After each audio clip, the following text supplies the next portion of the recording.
প্রিয় ছাত্রছাত্রীরা, এই ভিডিওটিতে তোমাদের সকলকে স্বাগত।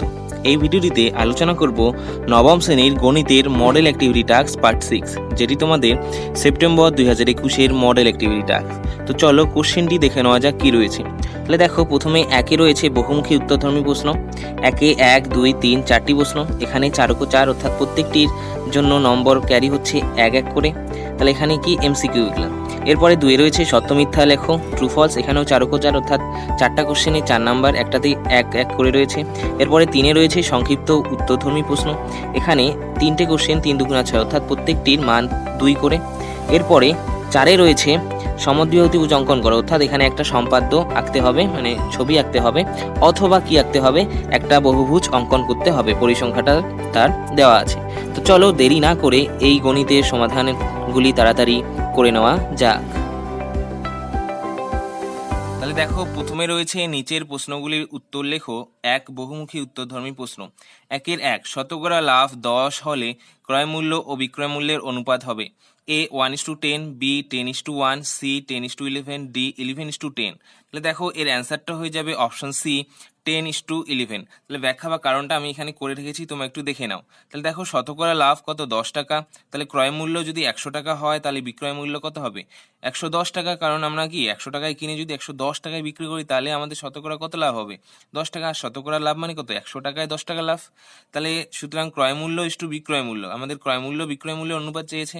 তাহলে ক্রয় মূল্য 100 টাকা, বিক্রয় মূল্য 110 টাকা। তাহলে একটা শূন্য কেটে দিলাম, তাহলে 10 কত আসলো, 11। তাহলে অপশন সি 10:11। তাহলে দেখো, তোমরা যদি এই ব্যাখ্যাটা না লেখো তাও হবে, শুধুমাত্র এখানে অপশন সি 10:11টা লিখে দেবে।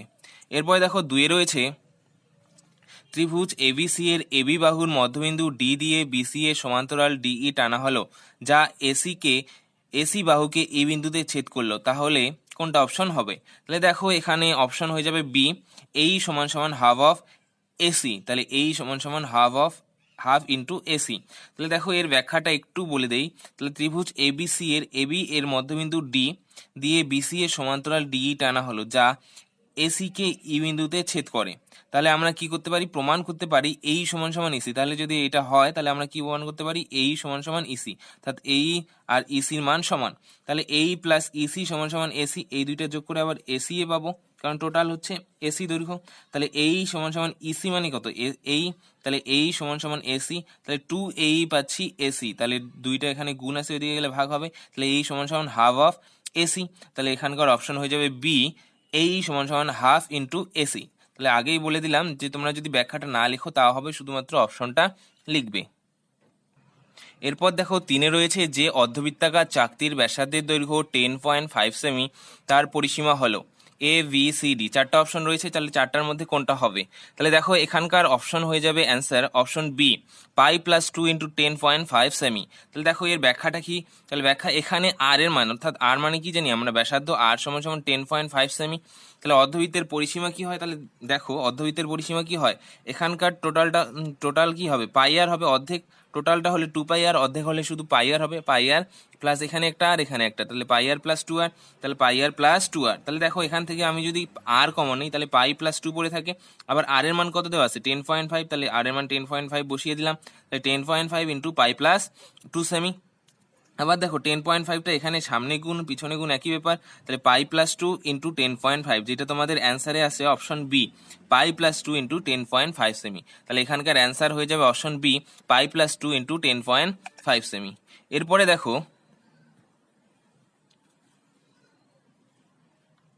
এরপরে রয়েছে 4 নাম্বার।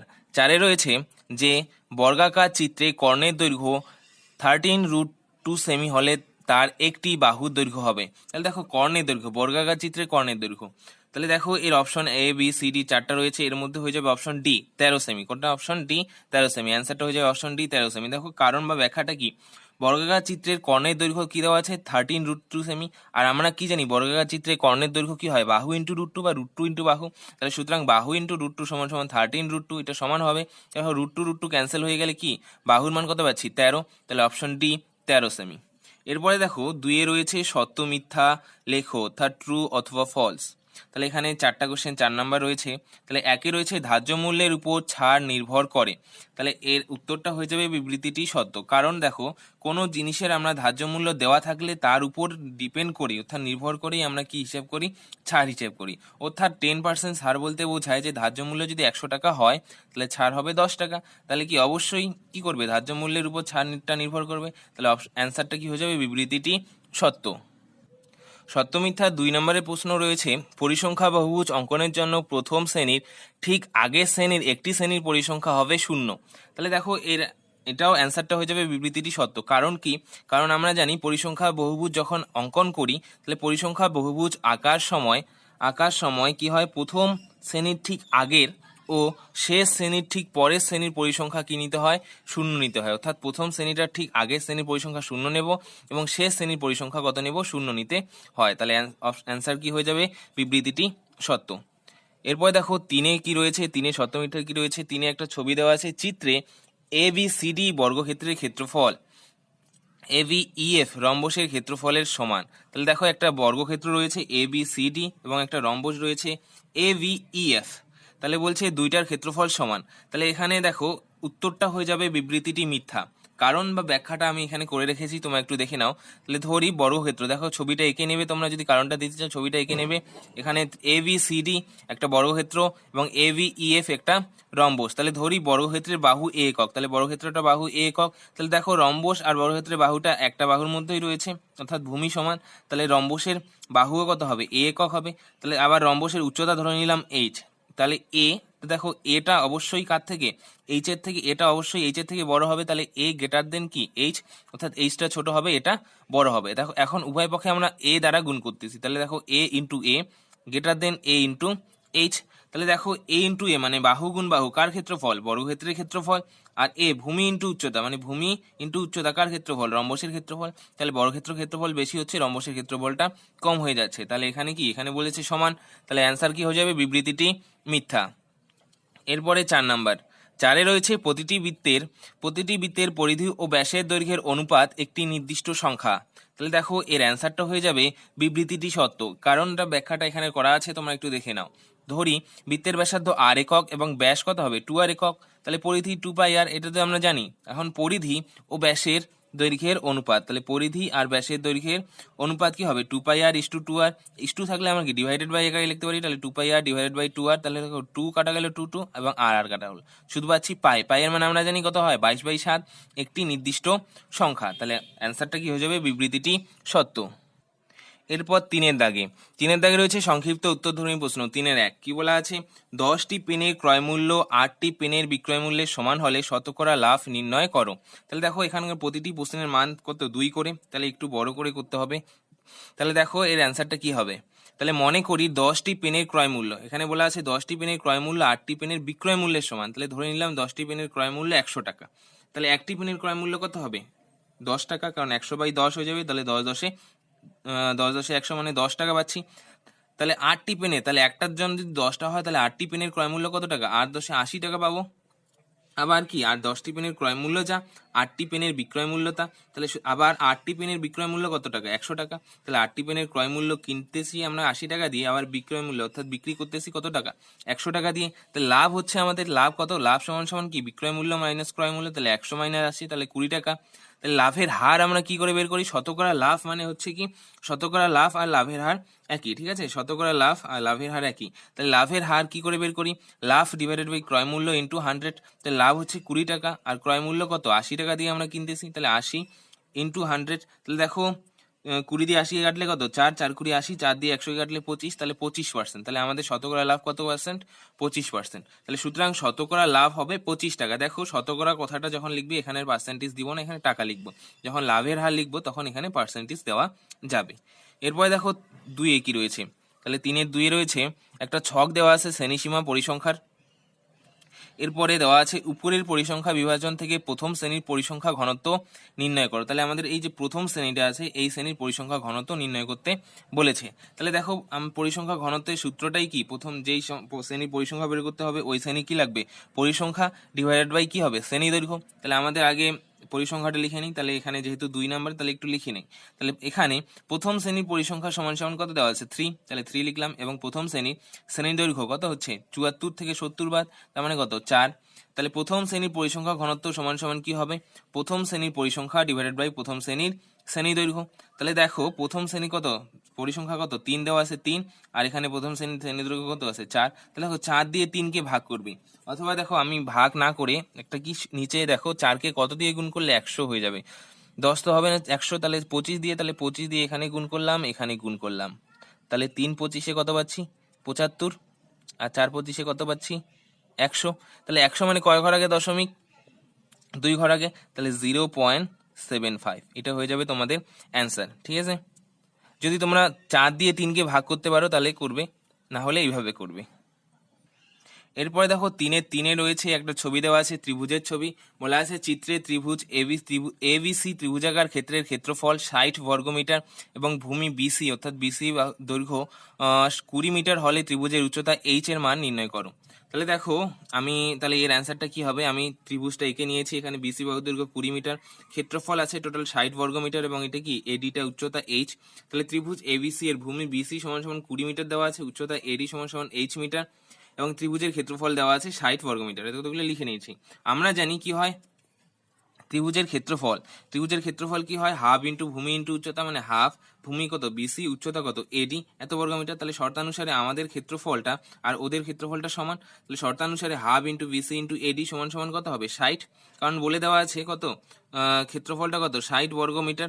তাহলে দেখো, তাহলে হাফ ইন্টু ভূমি বিসি ইন্টু এডি সমান সমান 60। তাহলে এখানে হাফ ইন্টু বিসি কত? 20, ইন্টু এডির মান কত? এইচ, তাহলে ইন্টু 60, তাহলে 2 দিয়ে 20 কাটলে 10, তাহলে এইচ সমান সমান দেখো 10 দিয়ে 60কে 10টা গুণে দিয়ে আসলে ভাগ, তাহলে 10 দিয়ে 60কে 6, তাহলে এইচ এর মান কত পাচ্ছি? 6 মিটার। তাহলে সুতরাং ত্রিভুজের উচ্চতা এইচ সমান সমান 6 মিটার। এরপরে দেখো 4-এর দাগে কি একটা ছিল সম্পাদ্য আর একটা কি বহুভুজ অঙ্কন। তাহলে দেখো সম্পাদ্যটা আমরা আঁকবো। তাহলে দেখো এখানে কি বলেছে? সমদ্বিবাহু ত্রিভুজ অঙ্কন করো যার সমান বাহু দুটির প্রত্যেকটির দৈর্ঘ্য 8 সেমি এবং সমান বাহুর দুটির অন্তর্ভুক্ত কোণ 30 ডিগ্রি। ওই ত্রিভুজের সমান ক্ষেত্রফল বিশিষ্ট একটি আয়তক্ষেত্র অঙ্কন করো। কেবলমাত্র অঙ্কন চিহ্ন দিতে হবে। তাহলে দেখো এর উত্তরটা কিভাবে হবে, কিভাবে আমরা সম্পাদ্যটা অঙ্কন করব। দেখো তাহলে 8 সেমি বলেছে, আমি 8 সেমি একটা বাহু অঙ্কন করে নিয়েছি এবং 30 ডিগ্রি একটা কোণ বলেছে। এখানে তোমরা চাঁদা দিয়েও আঁকতে পারো অথবা কম্পাস দিয়ে 30 ডিগ্রি আঁকতে পারো। তাহলে দেখো এই আঁকার পদ্ধতিটা আমি একটু তোমাদের দেখিয়ে দেই। একটা 8 সেমি বাহু এখানে নিলাম,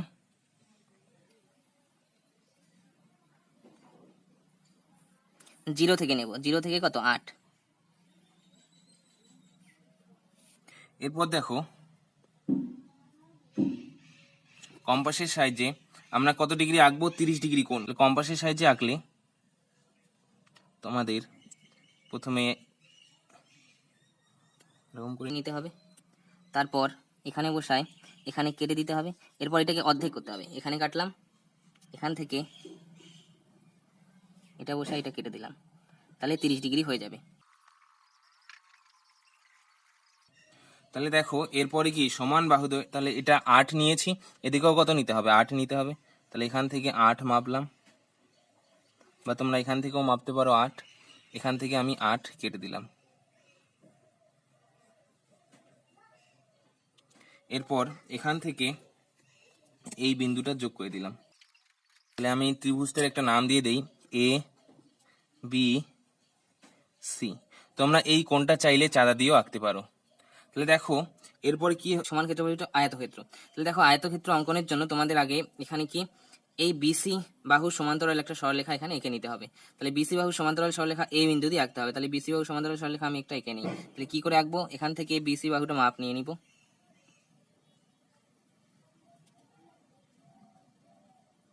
8 সেমি। তাহলে এই 8 সেমি মাপটা নিয়ে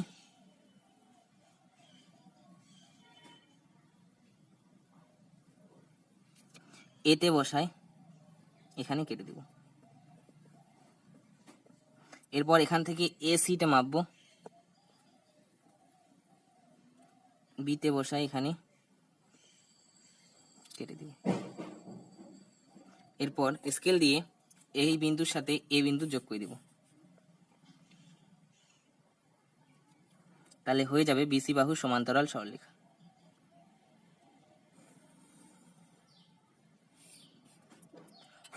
তাহলে দেখো এরপর আমাদের কি করতে হবে, এই বিসি বাহুটাকে সমান দুই ভাগে অর্থাৎ সমদ্বিখণ্ডিত করতে হবে। তাহলে সমদ্বিখণ্ডিত করার জন্য আমরা সবাই জানি কি করতে হবে, অর্ধেকের বেশি নিয়ে এই উপরে একবার কাটবো, এই নিচে একবার, সেম মাপে বিতে বসাই, এটা কেটে দিব, এটা কেটে দিব। ঠিক আছে, কাটা গেল না, একটু ভালো করে কেটে দিই। তাহলে এখানে কাটবো। তাহলে এই যে পয়েন্টটা আছে এখানকার একটা পয়েন্ট, এই পয়েন্ট আমরা যোগ করে দেব, উপরেরটা শুদ্ধ।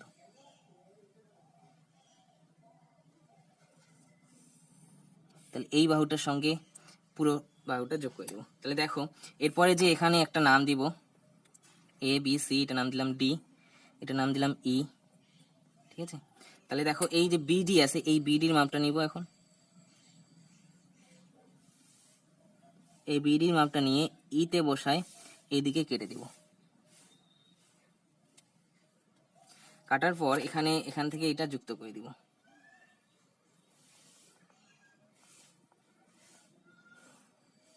তাহলে এখানে একটা নাম দিয়ে দিই এবিসি ডিই, এটা এফ, এটা নাম দিলাম কি এফ। তাহলে এই যে নামগুলা এখানে ব্র্যাকেটে বলে দেওয়া ছিল যে অঙ্ক কেবলমাত্র অঙ্কন চিহ্ন দিতে হবে। তাহলে এই যে এগুলা হচ্ছে এবিসিডি যে নাম দিলাম এগুলা অঙ্কন চিহ্ন। তাহলে হচ্ছে তোমরা নিচে লিখবে যে ত্রিভুজ এবিসি এর সমান ক্ষেত্রফল বিশিষ্ট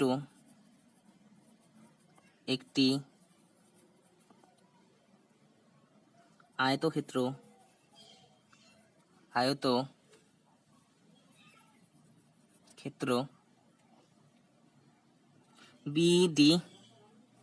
বিডিইএফ অঙ্কন করলাম, বিডিইএফ অঙ্কন করলাম। বাস এতটুকু লিখবে তাহলেই হয়ে যাবে। তাহলে তোমাদের 4-এর দাগে দুটি প্রশ্ন ছিল, একটা ছিল সম্পাদ্য অঙ্কন এবং অথবা দিয়ে আরেকটা ছিল বহুভুজ অঙ্কন। তাহলে তোমরা চাইলে দুইটার মধ্যে যে কোনো একটা করতে পারো, আমি দুইটাই করে দিচ্ছি, তাহলে তোমরা যে কোনো একটা করবে। তাহলে দেখো এখানে একটা পরিসংখ্যা বহুভুজ দেওয়া আছে, পরিসংখ্যা বিভাজন ছকের পরিসংখ্যা বহুভুজ দেওয়া আছে, শ্রেণী পরিসংখ্যা 0, 5, 4, 5 থেকে 10, 10, 10 থেকে 15, 15 থেকে 20, 20 থেকে 25 এরকম করে দেওয়া আছে, এবং পরিসংখ্যা দেওয়া আছে 4, 10, 24, লাস্টে 8। তাহলে দেখো এর যে উত্তরটা হবে সেটা কি করে করবে। তাহলে দেখো শ্রেণী, মধ্যমান, পরিসংখ্যা। তাহলে পরিসংখ্যা বহুভুজ অঙ্কনের ক্ষেত্রে তোমাদের তিনটি বিষয় লাগবে, সেটি হচ্ছে শ্রেণী, মধ্যমান আর পরিসংখ্যা।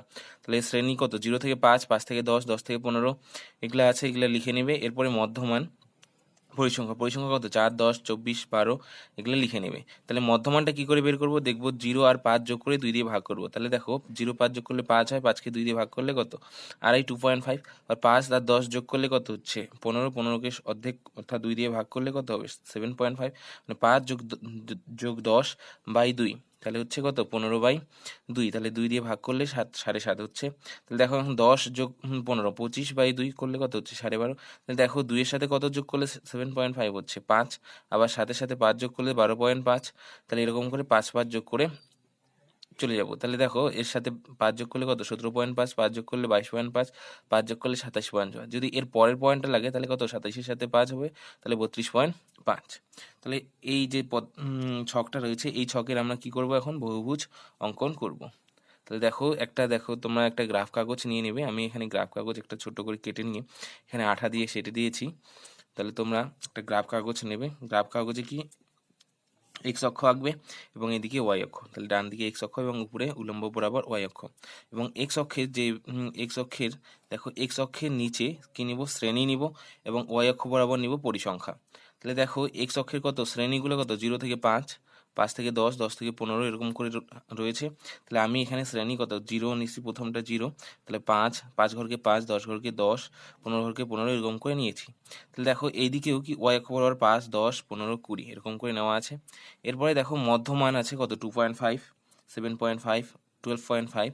দেখো মিডিল পয়েন্ট কত 0 থেকে 5-এর মধ্যে মিডিল পয়েন্ট 2.5, 5 থেকে 10-এ 7.5। ঠিক একই রকম করে আমি এখানে দেখো 0 থেকে 5-এর মধ্যে 2.5 নিয়েছি, তাহলে 5 থেকে 10-এর মধ্যে 7.5, এখন কি বসাবো, মান বসাবো। কি করে মান বসাবো, দেখো মধ্যমানটার মান বসাবো। মধ্যমান 2.5 কত আছে, 4, তাহলে 2.5 এখানে আমাদের 2.5 4, তাহলে 2.5 এখানে 4 ঘর গুনবো, 1 2 3 4, তাহলে এখানে 4, এখানে একটা গোল দাগ দিব। এরপরে দেখো কত রয়েছে, 7.5, 7.5 রয়েছে 10, তাহলে এরপরে 7.5 কত বসাবো, 10 বসাবো। তাহলে 7.5 এটা, তাহলে 10 কত, এই যে 5, এখানে 10, তাহলে 10 ঘর এটা। এরকম করে বাকি সবগুলো আমরা করে নেব। 24 12 20 8, তাহলে এটা 24, এটা 12, এটা 20, এটা 8। দেখো পরিসংখ্যা বহুভুজ অঙ্কনের ক্ষেত্রে আমাদের কি হয়, প্রথম শ্রেণীর ঠিক আগের শ্রেণীর পরিসংখ্যাটা একটা শূন্য নিতে হবে এবং ঠিক শেষ শ্রেণীর পরের পরিসংখ্যাটা শূন্য নিতে হবে। তাহলে আমি এখানে আরেকটা এক্সট্রা করে 32.5 নিয়ে নিয়েছি। 27-এর পরে 5 যোগ করলে 32.5, এটা শূন্য হবে। এর পরের পয়েন্ট কত হবে, আড়াই, 2.5, তাহলে -2.5, তাহলে এদিকে -2.5 এর এখানে একটা নিয়ে নিয়েছি। এরপরে কি করে দেবো, এটা স্কেল দিয়ে যোগ করে দেবো।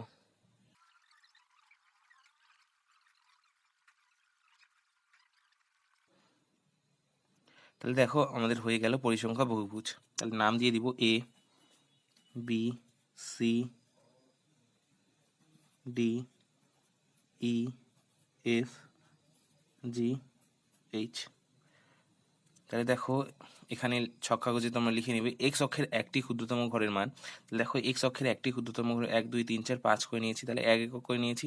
তাহলে এক্স অক্ষের একটি ক্ষুদ্রতম ঘরের মান 1 একক এবং ওয়াই অক্ষের একটি ক্ষুদ্রতম ঘরের মানও 1 একক। এবং নিচে যে লেখাটি রয়েছে সেটি লিখে নেবে।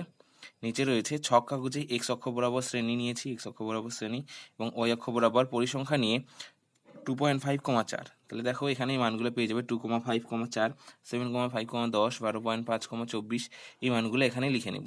তাহলে দেখো পরিসংখ্যা নিয়ে 2.5, 4, 7.5, 10 ডট ডট লাস্টের পয়েন্ট আছে 22,5, 20, 27,5, 8 এবং 32,5, 0 বিন্দুগুলি বসিয়ে ও যোগ করে ABCDEFGH বহুভুজ অঙ্কন করলাম। তাহলে তোমাদের এখান থেকে নবম শ্রেণীর ম্যাথের অঙ্কগুলি সমাধান হয়ে গেল। দেখা হচ্ছে পরের ভিডিওতে।